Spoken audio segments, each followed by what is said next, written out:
goal here is to make athletes, cattle that move and get out and express themselves, muscle, like cattle that yield, cattle that are wide muzzled and high appetite, cattle that respond to feed, that kind of thing. So. And flesh and ability. It was just -57 here a couple days ago. So. Yeah, you got to be able. They ought to be able to maintain a little bit.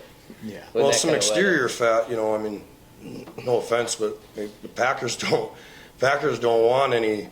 You know, they don't want these big yield grade 4s and 5s. But the thing is, a cow calf guy needs some cover to keep these cows going in the north. And you know, I'm not saying not make a product for them. What I'm saying is like there has to be some middle ground. We got to do this for the cow calf guys. That's probably what we're most focused on. The biggest thing for us, I guess, is to be connected with the American commercial cow calf guy. That there's no EPD for this, but what is the value of a cow that lays down calves, you can handle her, gets him dry, gets him sucked, and then lays on the northwest side of him, you know, and protects the wind. And that's priceless. So, you know, we don't lose many calves. We don't put up with much.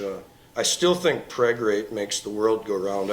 Fertility to me is king. And then not only fertility, but the ability to lactate for a decade. I don't really know how else a commercial guy can make it on these margins without having cows designed to be, you know, 10 years old, and that's an achievable goal. I mean, guys, you know, the guys that are still like stern and strict on calving intervals and stuff, like those guys get, you know, those guys still have life left in their cattle when they're 10 years old, and you know, some guy will buy them on the short term, and you know, like if you get preg rate and you get these convenience traits down, then we can start breeding for some muscle and powering these cattle up, and we push them, you know, responsibly. Like I don't want to blow past that growth threshold, because the females start being a byproduct then, and we're not about that. So, I mean, hormonally, you know, I think that, you know, one of the